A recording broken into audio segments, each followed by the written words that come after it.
risu sunga kung it RVNI tuzui ulenaw nula pate tuni lungdam na lai siang tho luka alian som le guk aneu kwa pan som le ngana sung a topai suin thuman na le chi tang na thu to ki sai ongen hi atom nowa thuman te pen atama zong thuman dingu a atom nowa achitak lo te atama zong chitak lo ding hi chi hi i christian tang na a thuman ding le chi tak ding pen athopi ma ma hi thuman na le chi tang na aton khop ke le christian tang na man kinung ta thei lo hi pahangyam chi le thuman na om loin chi tak na man zong om thei lo wa chi tak na man om loin thuman na to nun tak den ding zong bai lo hi ini simnan ta na a elle hang chi tak na kul se loin ki thuman thei lal hi sumle pai vaya piak ding te piak na pen thuman na hi chi chi thei namu bang banga thu khat pe na gen pen zong thuman na hi ki chi thei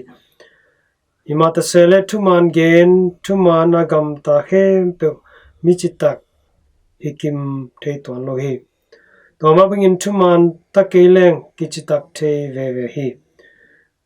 thuman zang lo a zuaw gen guta bulu tam mama hi hutung lum let abang asia lama achitak mizong tampi nam thei ve hi toiman pasienin thuman na le chi tak na kending dei lo hi ani toka zat khop dinga hong thu piak hi chi tak na chi pen kamal dangin gen ni chileng han cham na thasan na zong ki chithei hi hoi lo hi chia na sep khat pen sem non ke ning zang non ke ning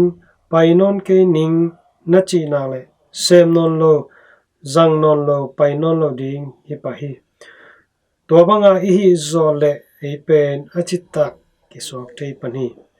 to ma bingin hoi hi chia i thei khat na khat pe zong asem zel be khiloin asem den asem pai so hi ding to pi hi seblo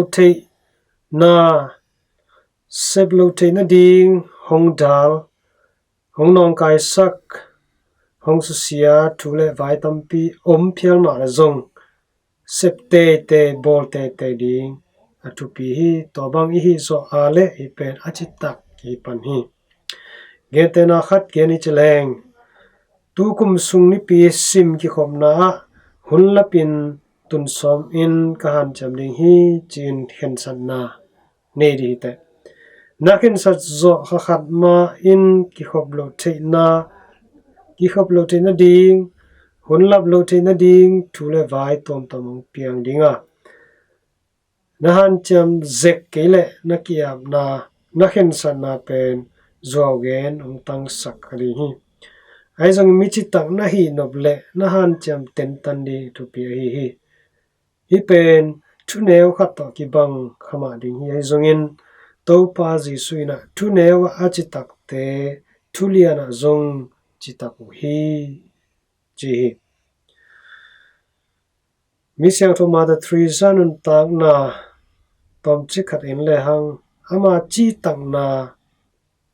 na se takena ki mu hi Kolkata ko pi sunga ommi song dai pa michimo hutungen te kai homin mun pia in anwa hi jiram lo te poin aina ke ma zatui za ha to por hi na se pen ni khat ni na se piloi ni tampi khatampi kum tampi na se pia khan ton na se pai asi dong mai na asep suak na se pai hi bangza takena chi takhiam chi pen himuna kimuthei haksama ma hitale akhak tan tampi tak om hima ta sele chi tak ma maina han cham ten tanina ato brangin sem suak hi to ama chi tak na hangina asi ma nangoni na min chang hi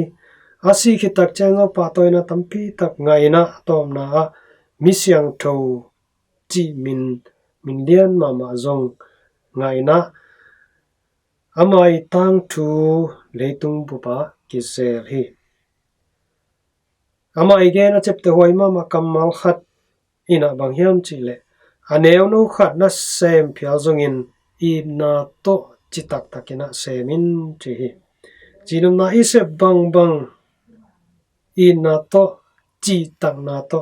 sem pe le hangina to pen na seplian pi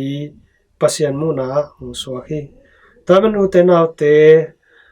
anewa ichi takale aliana zong to pana na sepung gonin achitak thei hi tame christian ta na tu neo tu lian chi selowin chi tak na le tu man na to asem zo abol zo anung ta zo te iten lina han cham ni kisam tu pa he pina te pa pasien tu ngenin ivek pina han cham chan ni